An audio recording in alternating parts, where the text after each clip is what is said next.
Hey guys, it is Pinder. Hope you're having a great summer. Man, it's like disappearing. What is going on? We're like near the end of August. Kids are going back to school. I got hockey evaluations for my kids coming up. It's crazy, eh? Like just gone. It was like Stampede last week, I swear. You know why things have been flying by is these long form interviews we've been doing have been so great. We've been having so much fun. Lanny, Vernon, Glenn Cross, Stajan, gear, like great stuff, tons of fun. And also, like we've been slacking off and vacationing a bunch. We're gonna have to actually get back to the grind soon, which is probably why I'm complaining. Post Labor Day, we're gonna be back and full bore. But that all being said, we are going to do more long form today. Here live in the Towers studios, we will chat with, well, actually, I shouldn't say live. We're live in the Tower studios. Earlier last week, we chatted in the Tower studios with Jason Wiemer, who is, well, cut from the same cloth as Rhett Warner. So all the things that makes Rhett, a lot of those vibes from Wiemer, who is a large human, as we get to right out of the gate. And they're great pals, a huge personality, a ton of fun, and a really loose, fun chat. Less serious and a lot more fun. Look forward to that. Here's a big event coming up at Tower, though, I want to tell you about. It is the Roar and Explore, unleashing the legends of Dodge, Ram, Jeep, and Chrysler. Going to see the Nation Jeep down there, maybe the Nation truck as well. $20 if you want to register your vehicle. All registration fees go to brown bagging lunches for Calgary kids. Great cause there. There will be all kinds of car displays, a food truck, best in show prizes, raffle prizes as well. You can zap the QR code right there if you want to register your vehicle. It is this weekend. Man, I was telling you, like summer's flying by. August 26th, this weekend. We'll see you there. That's the Saturday. Should be a ton of fun down at Tower, Chrysler, Dodge, Ram, Jeep. Enjoy it. It's part one of Jason Wiemer.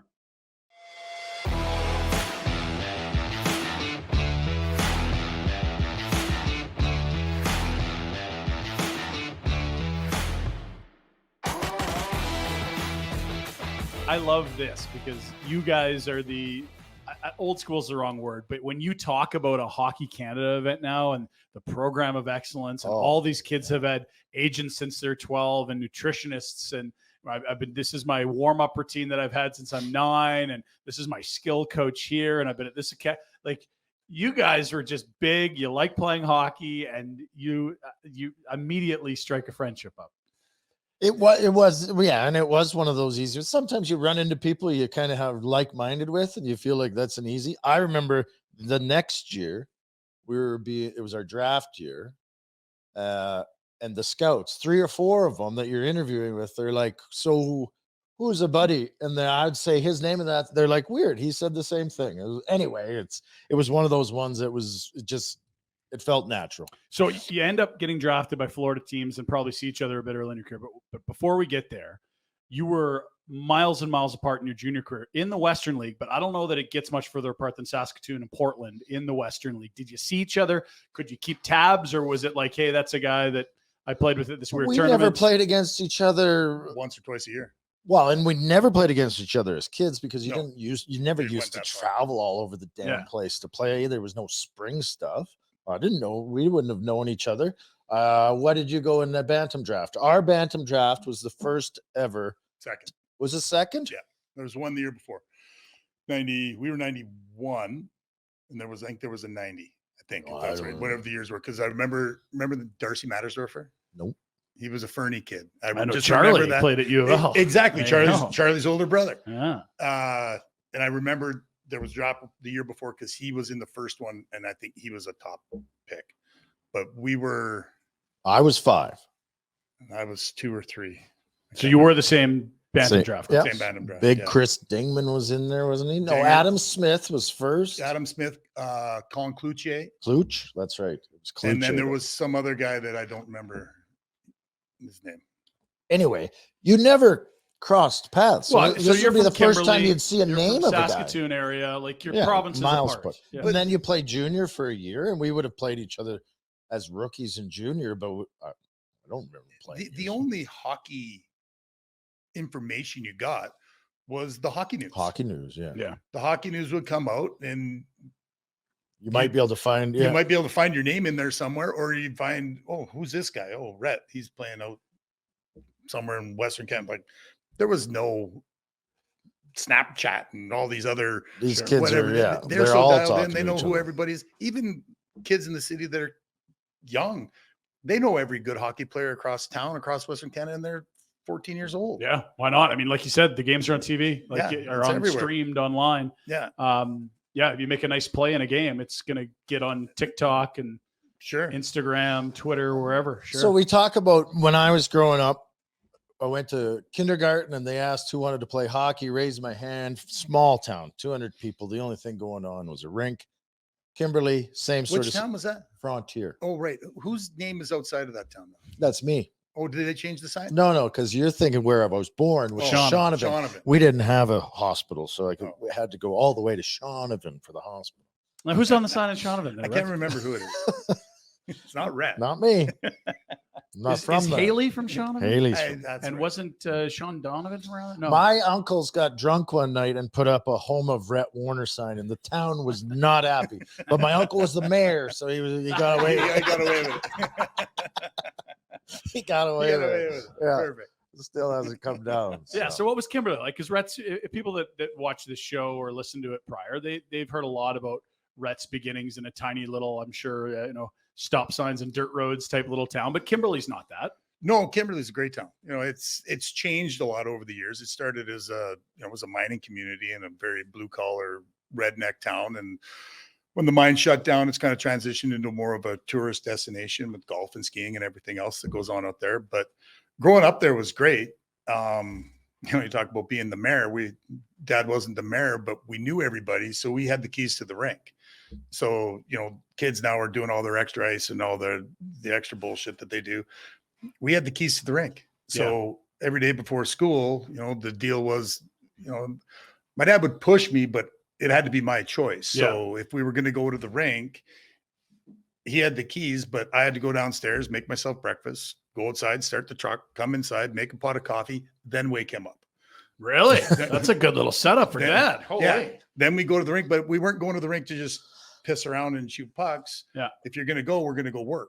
And so was he a player? Was he a guy that the sport was big to, or did he just see an affinity for you, or all the above? No, he played, he played some minor pro, and, it was the original 6. So you actually had to be good at it to make it then. That's fair. So, that's how he ended up in Kimberly, was playing for the Dynamiters. Yeah. He's still got a passion for it. He's coached me all the way, and then coached the junior team in Kimberly for a while, and then junior B team. Then ended up coaching my nephew, his grandson, out in Kimberly and Cranbrook. So he's still involved in the game. He still loves it. If you call and talk to him, he'll talk to you for hours about it. So he always says it's a passion. If you have a passion for it, it's like anything else. The bigger passion you have for something, the better you're going to be at it. So, all these kids that are 7, 8, 9 years old and really can skate like the wind.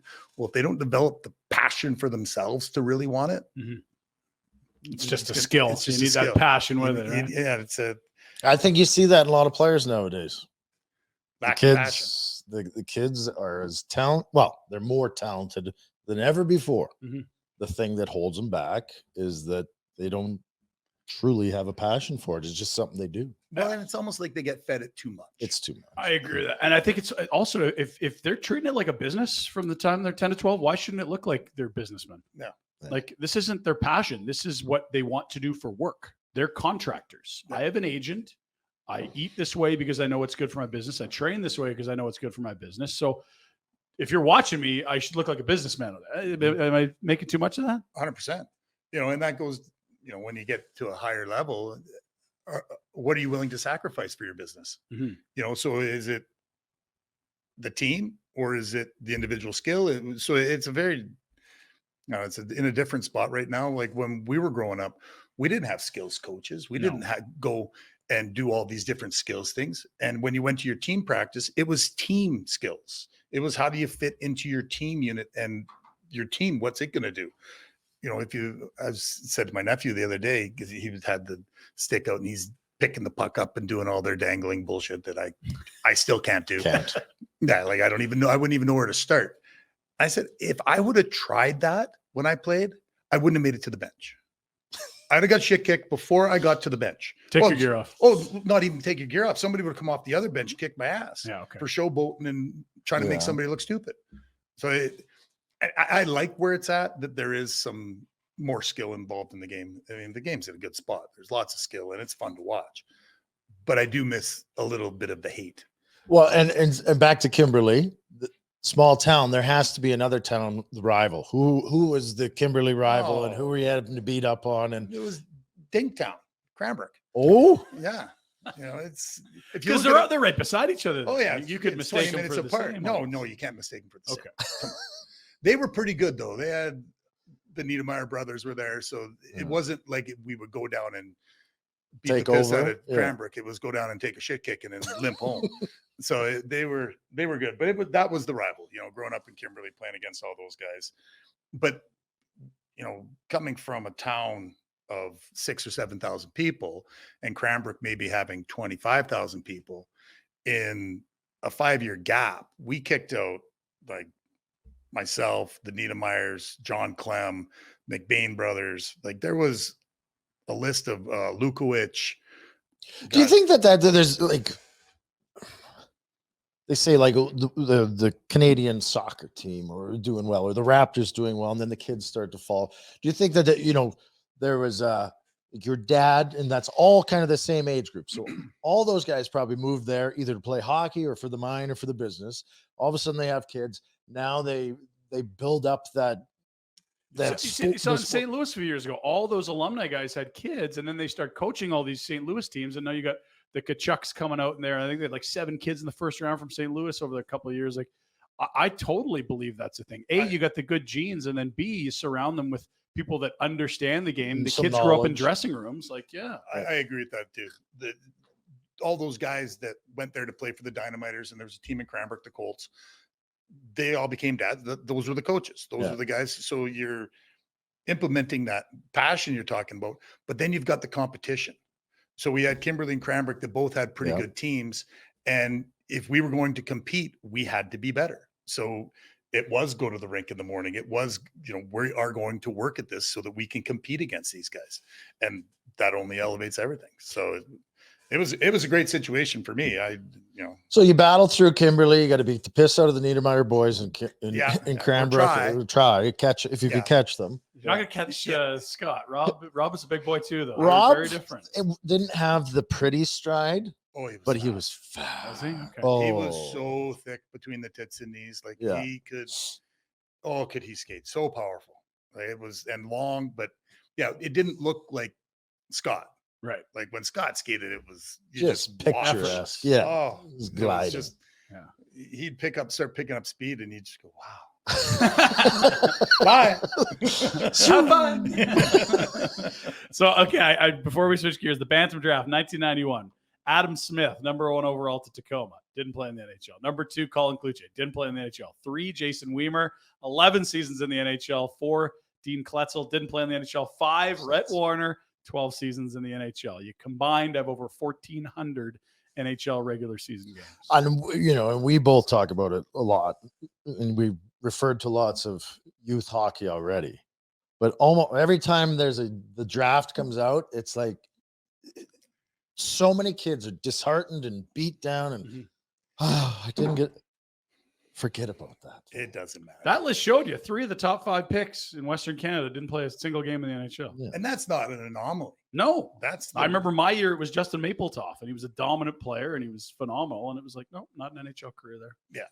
It's the Bantam draft is a crapshoot. And it's worse here because the WHL drafts is 14-year-old. Right. Out east, it's 15. Yeah. So they're at least a year closer. It's not there's never a perfect scenario, but 2 years out at the age of 14 is tough. Well, you have no idea what a kid's going to look like at 18. Yeah. Which the WHL and the CHL is now is an 18, 19-year-old league. Mm-hmm.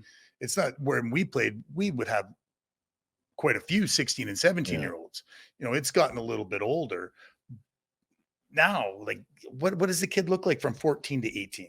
Jeez. Like, I mean, those are some pretty big years on You development. can make some what's gonna major happen. strides. You can make some big decisions. You could add a half foot and 50 pounds. Yeah. Yeah. Well, and like there's a it's- lot of things that come into a guy's life around 18 I years would old think that so, change yes. that change your motivation. Focus. Focus. You guys met beer. You Jeez. know, well, beer and there's another thing that comes in that Yeah, really yeah, changes focus. Sure. Yeah. Vina Nova is Calgary's lab-grown diamond specialists. Vina Nova specializes exclusively in lab-grown diamonds, and you can see for yourself why the hype is so huge. These diamonds have the same chemical composition and crystal structure, and in fact, often superior quality to that of a mined diamond. The savings of lab-grown can be astronomical, in some cases as much as 80%. It just makes sense. Visit their downtown showroom on the second level of Stephen Avenue Place, or check them out online at vinanova.com.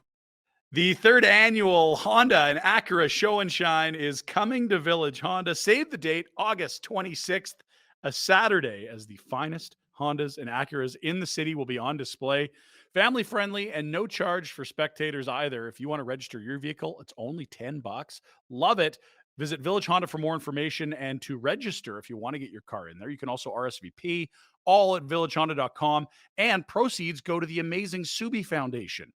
And a reminder, they do have new in-stock inventory on the ground. Start your automotive adventures at Village Honda, where new vehicle pricing is MSRP. Get a trip voucher for 2 to Las Vegas when you sell Village Honda your car. All makes, all models. Appraisals are complimentary and no obligation. Make money today by selling your car to Village Honda and saving yourself the hassle of selling privately. Located in the Northwest Auto Mall, villagehonda.com. Did you know that Village Honda has a huge selection of used vehicles, all makes, all models, and for all budgets? With over 70 on site and access to over 400 more vehicles in their dealer group, make Village Honda your one-stop automotive destination in Calgary. They're definitely worth the trip. Village Honda in the Northwest Auto Mall. So what did you look like as a junior hockey player? Rhett barely remembers, but your nickname's the Big Human. I could see you as just a force of nature, and you didn't have a tough time finding the net. They must have loved you in Portland. Yeah, Portland was fun, but I was fortunate enough that I developed into a man at a young age. So I was 16 years old and 215 pounds.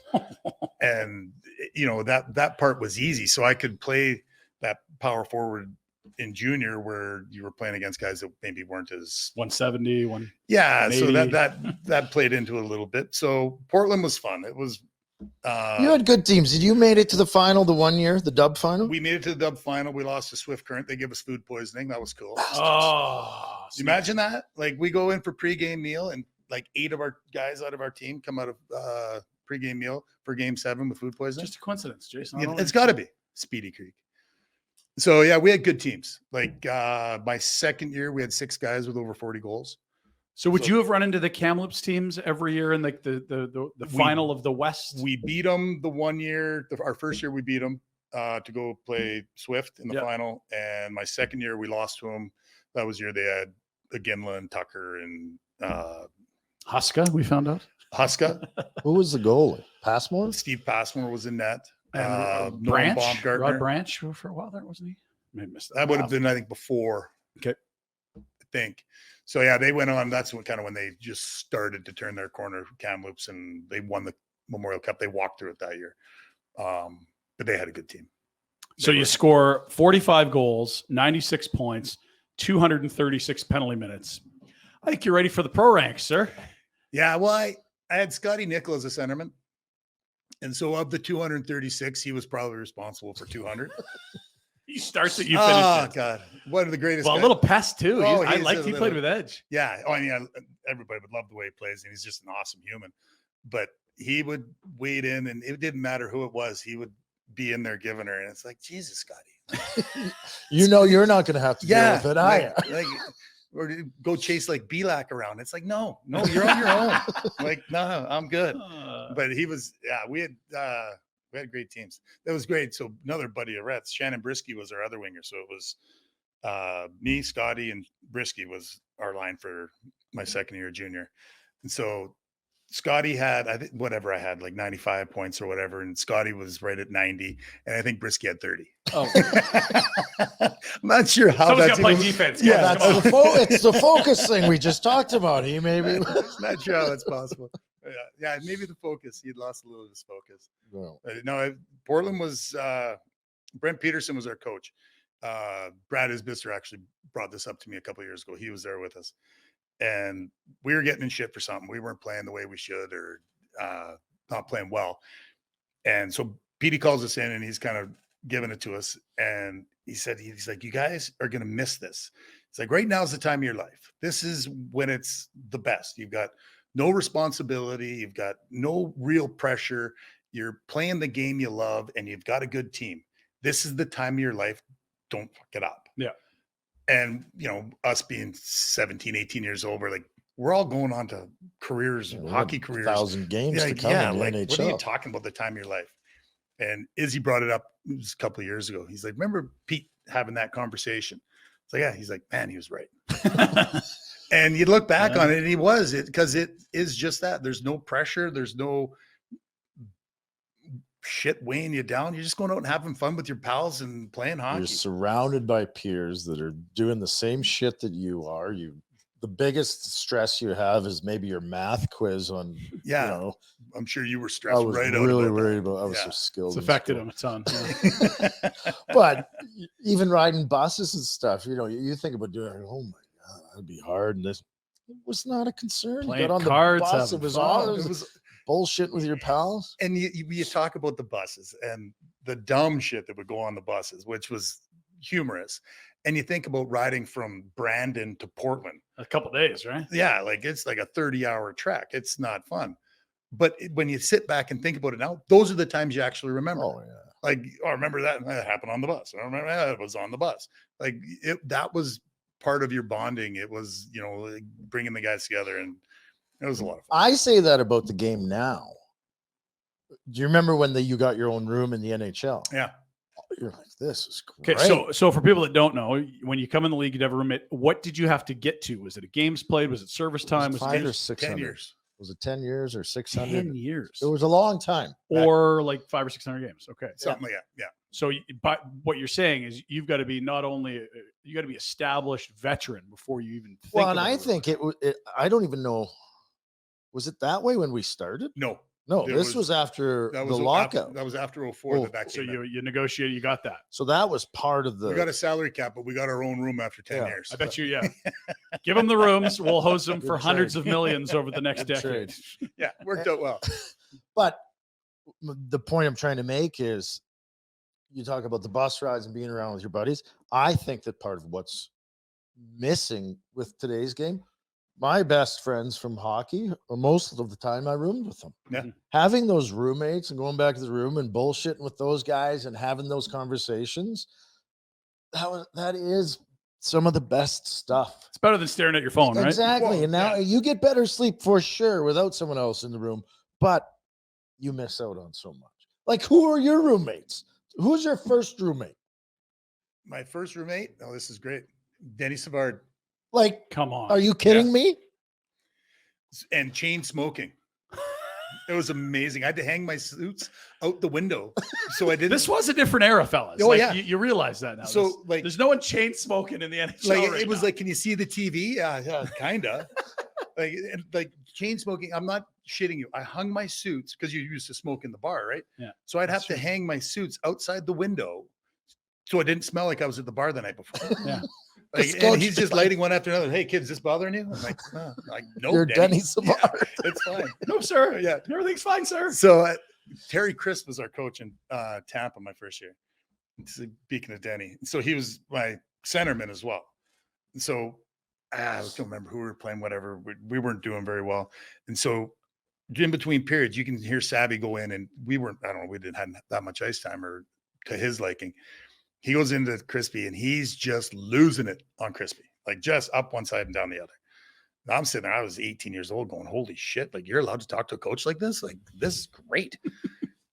So anyway, we get out on the ice, and this was before everybody went straight to the bench. So everybody's out there doing the hot lap, and I see Denny come out. His skates are untied, and he's got a towel tucked into his jersey. It's not And a spa. he skates across the ice and onto the bench, like right down to the stick rack. I'm like, well, this isn't good. So I got done my hot lap and I come peeling off the ice. And he says, hey, Kit, come on right over here. I got a spot for you. We're done. I'm like, oh, so that was it. No more ice time for us that night. Daniel set you Second up, but he probably he took away some ice time that night too. Yeah, maybe a little bit, but he was great. Like, talk about learning a lot from a guy. And How old would he have been? Mid-30s, sir? him, yeah, this would have been near the end. So he went from Tampa. He's famous in Chicago, right? Yeah. So it was long after that. And I think then he ended in Montreal. So it would have been in his last season or two. So yeah, he'd have been mid-30s. Okay. Yeah. So it was. That's interesting. I have a roommate because I know sometimes you'd get younger guys together, but sometimes it's put the young guy with the old guy. Those are different ideas. Yeah. No, that was good. And then I had Wilm here. Ooh. That's a whole different. Yeah, we can't even go into that. I learned a lot from him too. So yeah, and another, like Rhett saying, like guys that you roomed with, you end up being tight with, and Willie kind of falls into the same mix. So we were always pretty fortunate to lots of good guys. So you go through junior, you have great junior career, short junior career though. Like, yeah, if you're good enough, well, like you said, quick. you're a man. Yeah. You're too good for that league. Let's get him up. So it was a lockout year. Yeah. Was our first training camp, pro training camp, right? Yeah. And so they cancel or don't start the season. Mhm. You go back to Portland. Yeah. Play. So I signed. So I made the team out of camp. Let's go back to draft. So we go to the Yeah. draft in beautiful fucking Hartford, Connecticut. What Hey, a spot. Tell you what, nothing like a draft in a mall. It's Like, awesome. The what a memories that were shithole. made there were just epic. Yeah. Get drafted. Know you were going to Tampa? Suspect. So What Ta- number? they were 8. So Tampa was picking 8. And you remember the meetings you go into. So you go into all these meetings and everybody runs them a little differently. Some are very casual. San Jose had like a boardroom, like it looked like you were in an interrogation and like literally a spotlight on you. Like here you go. And guys like rapid fire questions. So they were all different. I went into Tampa and they were in like the penthouse. They're all wearing shorts and flip flops and sucking back beers. I was like, I'm going to fit right in here. These like, are my boys. Yeah. And so, yeah, they Who's running things? Espo. Of course. Right. Yeah, that Yeah. fits too. Yeah. You got in his book. Espo and Don Murdoch. But Don Murdoch was from Cranbrook. So, Oh, so there was some familiarity there. He'd watched me kind of grow up all the way along. So he was Tampa's head scout. So they kind of flat out said, like, if you're there at 8, we're taking you at 8. Now, obviously, as the draft moves along, that can always change. But I was, and so ended up going there. So I'm not terribly surprised, but excited nonetheless. Did you spend the summer down there? Like, No. I got drafted to Florida that year. And in the summer, they said, hey, do you want to come down here to train? And I just said, no. Why? And I didn't even Yeah, think that it why was a wouldn't bad I? answer. And now looking back, you're like, you were an idiot. You were so stupid. Yeah. On all fronts. Yeah, like just Like it's pure Miami, dumb. but also like you'd be acquainted with the city, the organization. Well, and you the might players. actually have a trainer to Yeah. like. And he might have worked out. Yeah. There's also, I think you get sidetracked to Miami too, but sure, okay. But fitness was just starting to Just- become a thing then. There was teams that didn't have an athletic trainer. Like they were guys that didn't have personal trainers. Like I didn't have a personal trainer until probably 5 or 6 years into my career. It was just you got a program from the team and you just followed that. I remember going to training camp. I think it was my 3rd year. Hadn't skated. Really? Did not skate. And Not good. Well, but when you're as fluent as Like, you, Rhett, you when don't you're need such to. a, yeah, you skate like needs. You just That's don't what have training to. camp's for. Yeah. you and Scott Niedermeyer, I hear Yeah. that a lot. Yeah. Skating comp, Yeah. yeah. So draft. Draft went down, and it's funny. People always ask, like, I don't know, and like I say, you're the same. Like, did you think you were going to make the team? Or is that part of your plan? And it wasn't ever not part of my plan. You know what I mean? Like Yeah.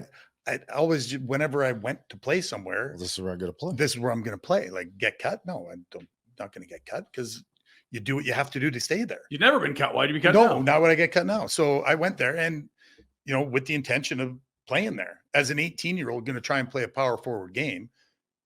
Probably not the best, but again, dumb. Naive and yeah. Like, So are you having no- to fight in camp? Is that part of, or are you just like, hey, this is how I'm going to make this team, how I impress This people, is well, and how I or play. it's my game? This is how I play. Like, I'm gonna, try and score some goals and get in a couple of fights and see what happens. And I had a great camp. Like, I remember, like, I had a couple of hat tricks in exhibition games. Really? Like I played well. And so at the end of camp, they know the lockout's coming, but kind of give me you've made the team. Now, Tampa's also an expansion team. Mhm. So it's not like we're terribly deep with guys. And it wasn't like expansion now where they get to, Right. Fill a roster. There fill a were some roster. skeleton rosters for Yeah. a few years in Ottawa, San Jose, Tampa. Yeah. So it was pretty lean. So here you go. So lockout happens, head back to Portland. Played a handful of games in Portland and ended up breaking my leg in Portland, actually in Brandon, of all places. So Marty Murray, killer. Team Canada. Yeah.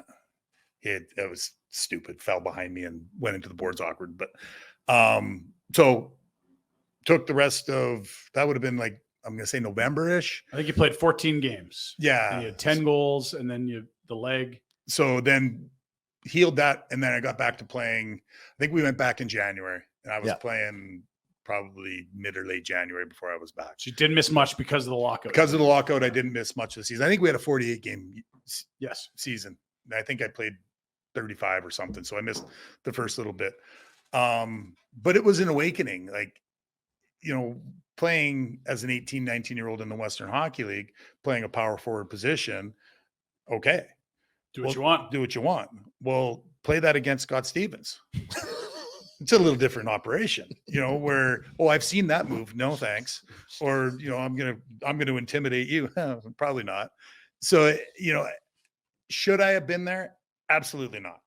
There's, in 2020, the hindsight, it's obvious I needed more time to develop my game. I needed time. I should have played another year or two of junior, or gone till I was old enough to play in the minors for a year or two, to learn how to be a pro, learn how to be a man, and play. Like, if I'm going to play a man's game, I can't be 19 years old.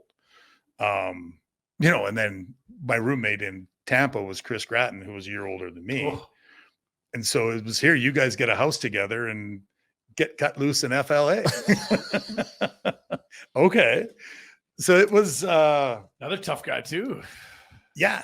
Or Yeah. big boy. He was big. Yeah. He was tough. He was tough. He didn't like it. He didn't like it. Yeah. But he was big and strong. And so he could fight, and he could score too. Like, he could he shoot was a the good puck. player. He- Yeah. Like, he was a good hockey player. If he could have, I played with him in Buffalo. Awesome. Love the guy. He would get so nervous about everything. I was like, dude, just go play. Like, you don't have to be wound tight all the time about this. You're good. Play. Yeah. He was, I don't want to say a mental midget, but he beat between the years, himself. he beat himself up, where it's crazy. Confidence in this game is 90% of it.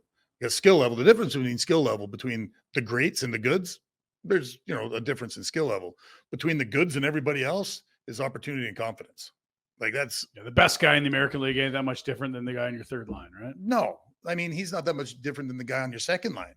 If you're given the same opportunity and the same chance, there's not that much difference. A little bit of confidence and let the guy feel good and give him an opportunity to play on the top line. Oh, great story about that. Now I'm blanking on his name. Where are we? Give us St. Louis, Marty St. Louis, Yeah. playing here in Calgary. Mhm. So we would call him up when I was here. Trivia question. I assisted on his first NHL goal. Really? Oh, yeah. See, don't get that very often. Wonder We if would he call him up remembers. out of St. John, where he's lighting it up. Yeah. And he'd come up here and play with me on the third line. They wanted him to build that 200-foot game and then get into the top six. And maybe that's right, maybe that's wrong. But It's wrong. the problem was they had a regime change before he got to get the big minutes. And Yeah. so when he went elsewhere, everyone's like, why was this? Well, they hoped he would get there. But when you fire a head coach and a GM, there's some casualties. He was one. And he cleared waivers. Anyone could have had him. Every team missed on Marty St. Louis. But he didn't get the opportunity. Yeah. You got a kid like that playing in the minors. that's, you can see that he's a stud. Yeah. And then he comes up and plays 8-10 minutes, maybe 15 minutes, no power play, no specialty teams. Where he can excel. Yeah, Where he you're can- not where- putting him in a position to Succeed. succeed. We didn't talk about this year at all, about a smaller guy lighting up the AHL that got 8 minutes in 2 games, and that was it. Yeah. Didn't talk about that. Now, I'm not going to say he's Marty, but you got to give these guys opportunity. They need opportunity, and to succeed, you need opportunity. And kind of off track here, but opportunity and luck. Yeah. You got to be lucky. You got to have the right guys believing in you at the right time. And then when you get a chance, you got to make it count. And sometimes that takes a little bit of luck, timing. The Hearing Loss Clinic was opened in 1993 with a simple mission: make a positive difference in the lives of our clients. It's never been about hearing loss or hearing impairment. It's been about empowering you to be socially active or more connected with loved ones and confident in every aspect of your life. Men and women of all ages, and of course, children, can suffer from hearing loss too. There can be serious health risks that are linked to untreated hearing loss, and you can get a peace of mind at 4 Calgary locations: Shaughnessy, University District, Northwest in the Crowfoot Business Center, and in the North Hill professional offices. If you've got issues with your hearing, come visit one of their 4 Calgary locations for an evaluation. They're the 2022 Chamber of Commerce Professional Services Excellence Award winner. Visit one of their 3 locations in BC. You can find them in Cranbrook, Creston, Fernie, Golden, and Invermere. Famous people that have swung by the Hearing Loss Clinic: John Huffnagel, Lanny McDonald, Haley Wickenheiser, Peter Marr. It's worked for them, and it can work for you. Check out their social streams on Twitter at The Hearing Loss or on Instagram at The Hearing Loss Clinic. Outdoor Dental. Dentistry with no needles, no drills, and no stress. Dr. Jay Patel decided a few years ago that it was time to change the dental experience for his patients. Introducing the Solea Laser. This laser treatment is pain-free, will leave you feeling relaxed and comfortable. In addition, the laser is used to treat sleep apnea by increasing the tension of the soft palate to reduce snoring. In just 2 15-minute treatments, you could be getting the amount and quality of sleep that you've been missing out on. Visit their website for more information and to book a consultation: outdoor.dental. That website again, outdoor.dental. So you're in Tampa from, I guess, your debut season, 94-95, till 97-98 when you get traded to Calgary. What was it like in Tampa? Because you're a top 10 pick, you're a first rounder, and there's big expectations for you, but you also just acknowledge it was probably too much too soon for you at 18. It was too much too soon, all the way through. And we had great guys down there. Rob Zamner was down there, Gratz, Billy Holder, like some Sean Burr. Darren Pupa was in that. Like, we had decent teams with great guys, but I wasn't ready to have that pressure and be that much put on you at that point. Physically, I probably was okay, but mentally you couldn't do it repeatedly. So you'd have these wicked spikes where you'd go on a heater and be playing pretty well, and then bottom out where, holy shit, it was hard. So, and then we had coaching changes, and there was 3, 4, 5 coaches that came through there over a stretch of time. And being an expansion team, it wasn't probably the best atmosphere for me at that point. So when I got traded here, I was excited. I was like, okay, will be a fresh start, can kind of wipe the slate. And now I'm 23, 24. You know the here. game. You've got some. It's mid-season. You're 21. You get swapped to Calgary for Sandy McCarthy, one of the all-time tough guys of the Flames organization. A 3rd and a 5th. The 3rd turns into Brad Richards. We don't need to talk about that. That was just a lucky pick. 3rd is a dart throw. The 3rd. If everyone knew he's that good, he'd go on the 1st. But this to you is a fresh start and B, opportunity. Yeah. Just being able to kind of put Tampa behind you, and it was not that Tampa was bad. It was just, it wasn't run optimally. It wasn't run optimally. It wasn't. It's the NHL. It's supported. You got NHL players. You're playing in the league. They didn't. I walked in the year after his first year. it wasn't upper echelon NHL management stuff that was going on. No, at and the we time. had- and not a knock on those guys, but it was And even the guys, a lot of the guys that were there, no offense to them, they were playing it out. Veterans on an expansion team. yes. Veterans on an And how expansion. could you have good culture? You don't have talented players. You're ripping through coaches because the team's not winning enough. I mean, that's Yeah. a really tough culture to come into as a new guy. Whereas if it's Detroit, they're going to let you play in Grand Rapids or wherever the affiliate is for Yeah. 3-4 years, and then you're going to come in on fire. Like totally different, right? Completely different. And you're going to learn from Yeah. Steve Yzerman on how to be a pro, or Joe Sakic on how to be a pro. Adam Deadmarsh was a guy that I played with in junior. So we were drafted. He was the year before me. I think he was this end of the first, early second rounder. He went to Quebec. And so same thing. He went to Quebec, kind of made the team. Well, when you saw what he did being taught by guys that knew what they were doing, it was a completely different situation. Yeah. Right. So he's learning how to nutrition and all of the things to become a pro. Like it's easy to say that you're playing pro hockey, but being a pro is a lot different. There's a lot that goes into it, the commitment, everything.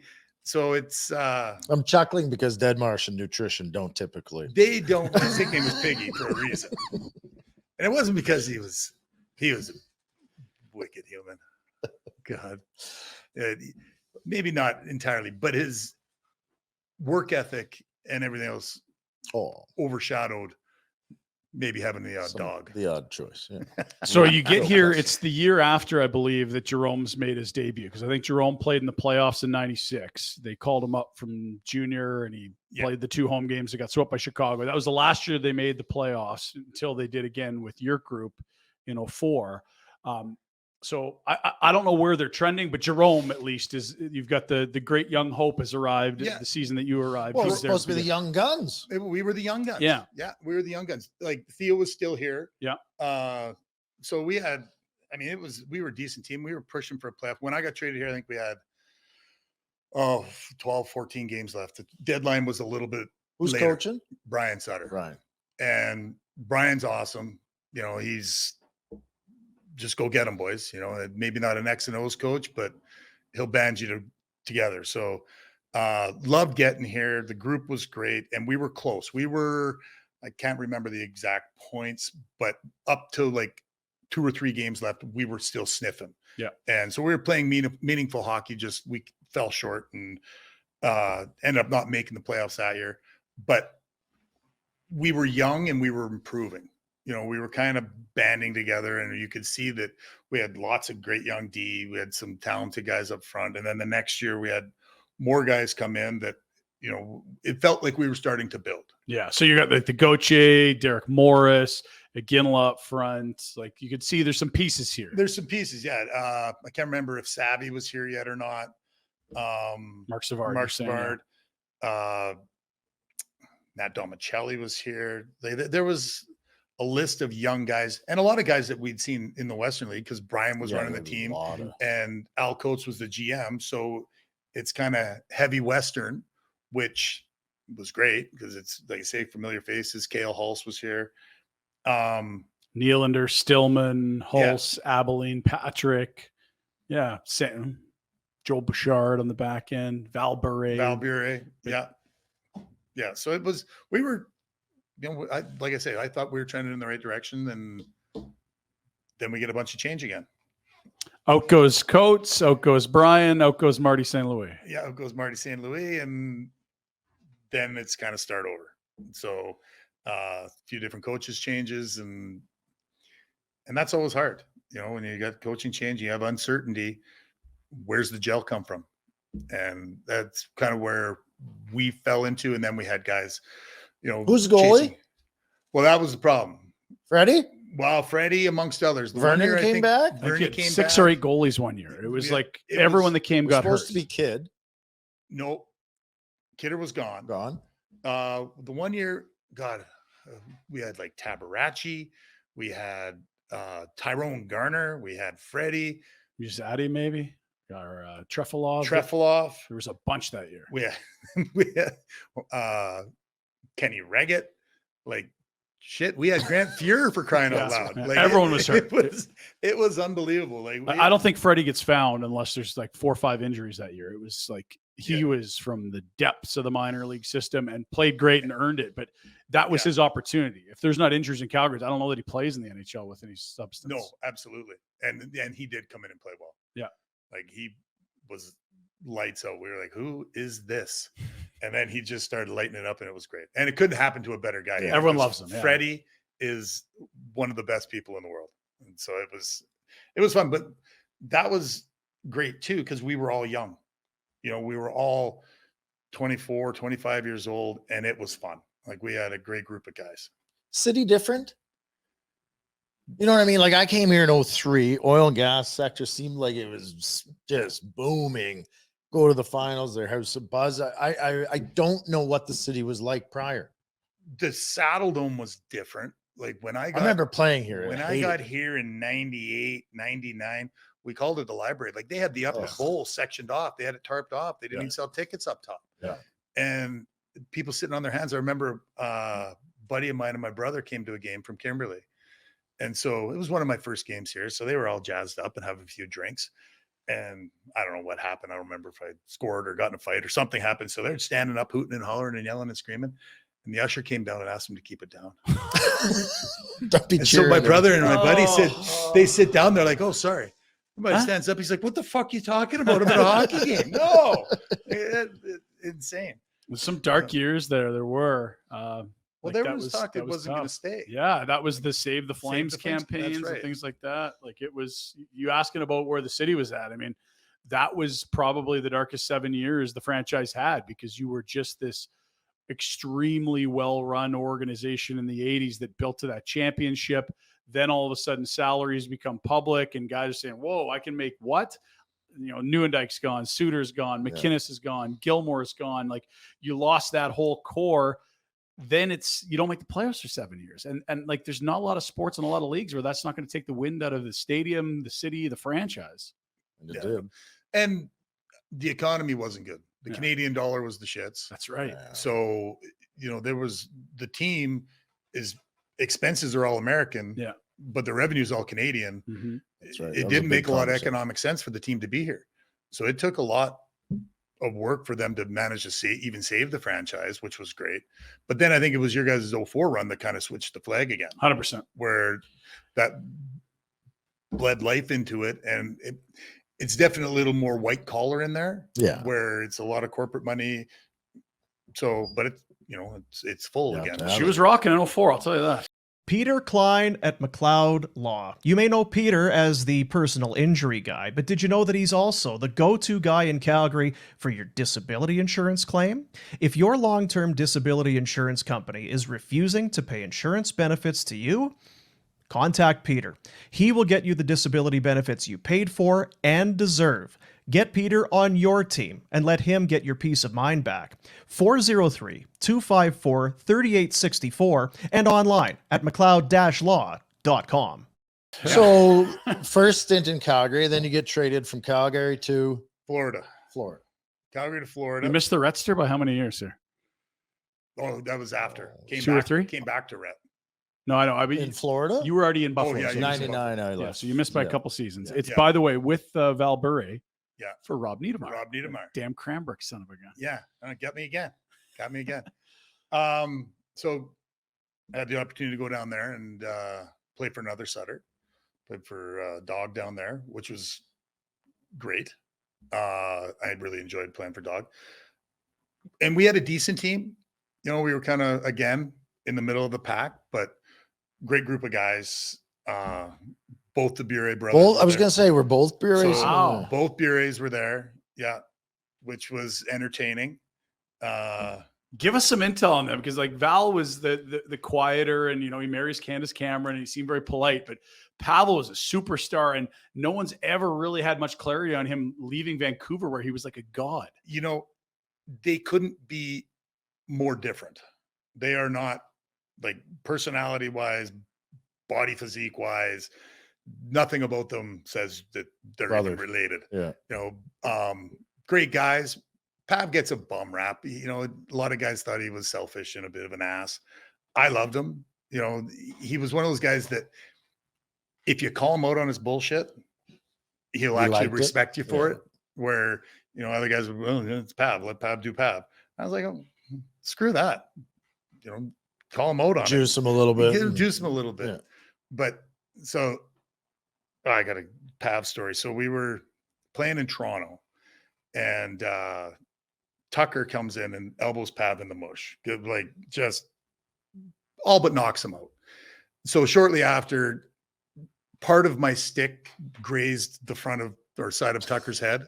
Oh, it happens. It's on YouTube. It's might be about a foot of the butt end. We could find that and throw that in post-production. Yeah. Somewhere near his ear hole. Anyway, so he went down, and that's a different story. But I got suspended for, I think it was 7 or 8 games. And so Pav came up to me and was, so what's that going to cost you? I was like, I don't know, whatever. It's a little bit of dough, but whatever. And he wrote a check, and he said, here, take the money. I'm like, I'm not taking your money, Pav. Like, whatever. He's like, well, I'm making 10 million. I know you're making 1. So take the money. I'm like, no, I'm not taking your money. It's not a big deal. He's like, I'll offer it to you one more time. Well, okay. If you insist. Okay, so let's call. All right. if you insist. All right. But that was the kind of guy he was, where if he felt you were exactly sticking up for him and letting him play the way he wanted to play, then he was going to take care of you. Like, especially at that time. So we're talking, you're there for 0102, and like every team's got a couple massive people that are excellent at fighting while standing on skates. Like, for Bure to understand the value of that isn't surprising, but it's important. Yeah, he had and right. That was around the time when it was getting stupid too, as far as big humans. Like, they were professionals, and they weren't very good at hockey, but holy shit, could they fight? Remember that Steve McIntyre in Edmonton was like 6'8", 250, and then they had the Latvian guy in Calgary, Raitis Ivanins, and he couldn't do conditioning for a year after the concussion. He got, like, it was getting spooky. It was spooky, and then I didn't like that. You know, no. That wasn't hockey. That might as well have been gladiator. You know, but. I miss the fight. I'm a hypocrite because I got kids in hockey, and I see the risk that you had to take in those eras but I did like the emotion of it.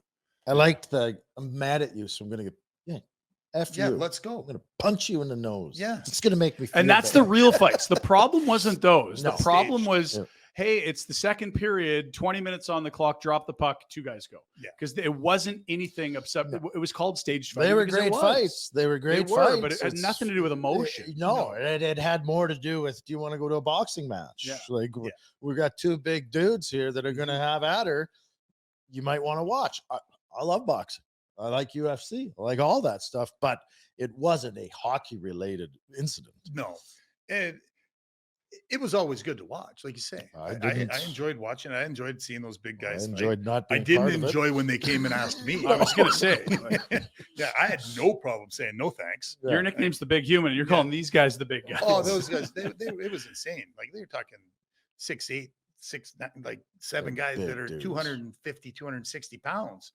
That all they do is throw hands. LaRock out there. Oh, LaRock and Brashear and Tony Twist, even at the time. Twister. He wasn't so much tall, but oh god, scary. This was probably around the Domi Probert stuff too, I'm guessing, or was that Probert was kind of at the end of it? Yeah. Probert was at the end. He asked me one night. Oh, I declined. I was told, I always say, well, I would have, but my coach is yeah. In no uncertain terms. I'm really love to. I'm not allowed to fight you, sir. Come see me when you get more ice time. No? All right. You're not buying that either? He wasn't bad because he knew I wasn't going to. I remember I was running around or something, and I'd hit a couple of guys. Proby came out to a draw and kind of lined up beside me. And leaned over and says, "Are you done?" I sure am. Yes, sir. Absolutely. Sorry. Didn't run into another soul for the rest of the night. Like, dump and change. Skating around in center. I might as well put figure skates on. Well, you talked about it, like, it's fun. That era is fun. Like, the stage stuff is like, okay, we get it. It's combatants. To your point, it's like gladiators, which is still wildly entertaining. But when you were on a team that could physically intimidate another, like I think of your team when you guys got Chris Simon, you already had Oliwa, and well, you came a year later, but Yeah. I'm specifically talking about 03 or 04, what that meant that you could intimidate more skilled teams. We loved it. I mean, we had it in junior. I was always blessed with having Florida, maybe not so much. We had Paul Laus down there that was a killer. Yeah. And then Big Pete Worrell came in. So everyone at that time had guys. When Cy came, like Oliwa, I remember playing against Oliwa and I hated him because he was an idiot. And you're like, oh my God, he's big and he's pretty tough.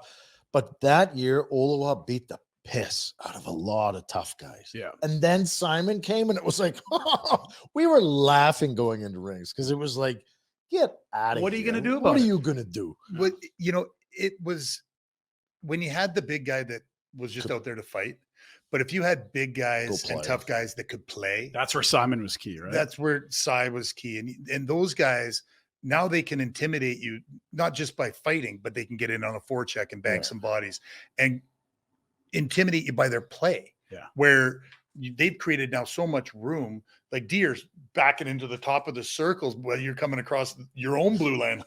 Don't dump it in. I don't want to hit this guy, and I also don't want to get first into the corner and get the puck. Here, you guys need some room. And that's an important distinction because someone that can play 12 to 16 minutes, you're going to have to deal with all night. A 5-minute tough guy, you say no twice, he's kind of out of asks, and right? That's just it. And when you can play the 12 to 15 minutes as a tough guy, now you can say no. Yeah, and Chris Simon, I think he had 31 years, something crazy. He could play a regular shift. Oliwa is not that guy. He's playing with Bondra. But and if you don't entertain the 5-minute guy, he's really useless. Yeah, exactly. Like, so if you take a fight away from him, what's he going to do? Yeah, that's the only way he can affect That's the game. the only way he can affect the game. So if you don't give that to him, I mean, there was a list, and Rhett kind of makes joke about, well, you know, the excuse, we'll play a little more or whatever. But there was a list of guys on the board that you aren't fighting that guy. Yeah. Like, you're not fighting that guy because that is just playing into their hand. Yeah. So if Christoph Oliwa gets Jason Wiemer in the box for 5 minutes, he's won the night. He can't do any better than that. He got to fight you, and now you're not taking your regular Now I don't shift. play. Now, situational, and that's where, you know, there was times that you get into a fight at center based on what happened. I wasn't a tough guy like those guys were tough. I would get into the occasional scrap, but the majority of them were either I was pissed off about something that he had done, or defending a teammate or something, or a situational in a game where we're flat as piss. We can't get anything going. Okay, let's try and get a spark. Maybe we'll get into a tilt. Usually you try and pick a pussy at that point that you can beat up and think, let's go with you. I can take this guy. Yeah, I can beat up you. I can swing some momentum right now. Let's go. The worst is when that guy catches you with a lucky one. Oh, shit. What have I done here? No. Oh, no, this is going to look bad. When you hear the crowd go, oh. And so you reference it. You did join that Flames group. It was after, I think the worst thing that happened to that group was Let's the lockout. go back. Sorry. Okay. I'm going to interrupt you. Yep. Let's go. So you go down to Florida. You play Down for Florida. Dwayne Sutter. The Bureau boys are there. Bureau Team's boys. average. I don't think you made the playoffs. No, didn't make the playoffs. And then Keenan comes in. And then Keenan comes in. Oh, okay. Yes. Yeah. So Mike comes in, and, you know, there's guys that hate that man with passion. And I had my run in with him, and it was very heated. But he's going to get it out of you. Like, if there's something in there, if he wants to find it, like, he's going to push you to a point. And we say this all the time. If you're uncomfortable, you're going to get better. Yeah. It's when you sit in that comfort zone and you just sit in there, you're not doing much. So he'll play mind games to get the best. He's, you know, I don't always agree with what he does to get it. And it's a shorter life than what Daryl's got, but, you know, they're cut kind of from the same cloth. But he's going to pop you in the mind to try and get you to a different level. So, you know,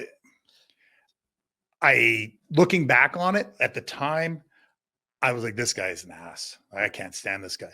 Looking back on it now, it's like, I learned a lot from that, whatever, it was under a year playing with him, but it was like, I learned a lot about myself playing for him and what it took to be, you know, that next level, how to get moved up and like conditioning. And I mean, he was a fitness freak, like not himself, but he wanted guys that you can't play if you're not in shape. if you're not in shape. And he made you work at it like shit.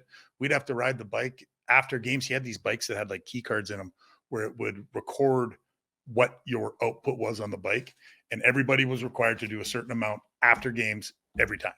And it was like, holy shit, like this is getting ridiculous. I mean, we were borderline tired, but it was hard, but he was a good coach in the fact that you were going to have to step up.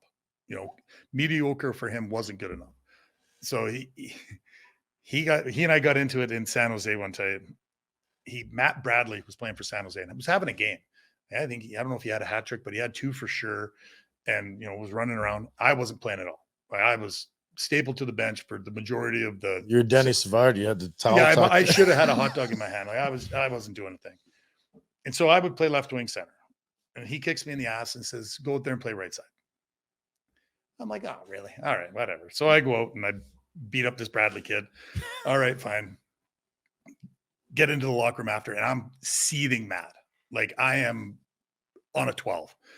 And Brett Hedican sitting beside me. He says, well, go and tell him. Go and challenge him on it. Like, what can he do? Not play you? He's like, or trade you? Sorry, like, not playing you. Yeah. Like, it can't get worse. So I was like, yeah, you're right. So I get up. And then in San Jose, there's these great big wide hallways. And the coach's room is the locker room beside spread out all over. It's not one. Yeah, it's not great. But so I went out in the hallway and I'm like, hey, we need to have a talk. And he's like, well, I don't really want to talk to you. And I was a little bit animated. I said, no, we're going to talk now. So we went into the coach's room and I stood there for 5 minutes, called him every name in the book, F you, F that. And then he stands up and he starts giving it back. He's like, how long you been in this league? And I was like, 10 fucking years. He's like, 9 too many. And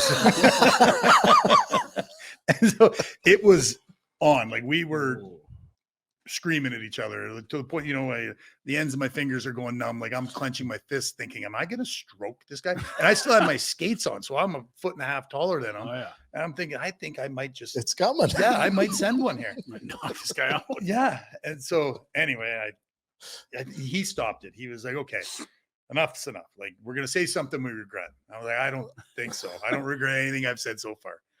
So I walked back into the locker room and the whole team is sitting in there. Well, yeah, eyes wide, like, holy shit, what are you doing? I look at Hetty and I'm like, well, you told me. He's like, well, not like that. Like, go talk to the guy. Like, oh, too much. But after that, he loved me. Yeah. So he would play the shit out of me. And like, I'd play power play. I was playing with Pav. Like it was almost his affirmation that I broke you down to the point that you snapped. And now I'll build you back. You showed me you cared. Yeah. Let's see what you got. You're out of your comfort zone.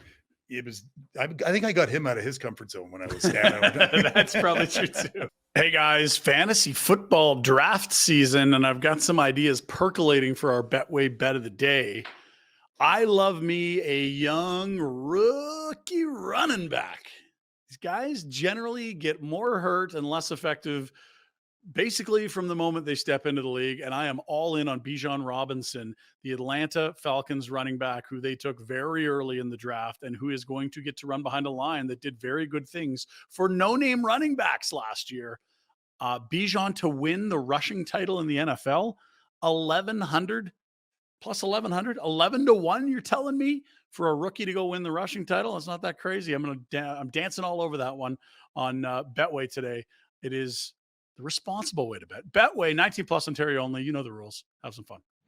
That does it for part one of Jason Wiemer. More tomfoolery with Rhett and the Weem dog coming up tomorrow as we wrap this up. And Wiemer's thoughts on the 23-24 Calgary Flames. We saw the wagering odds. What are Wiemer's odds on the Flames being a playoff team?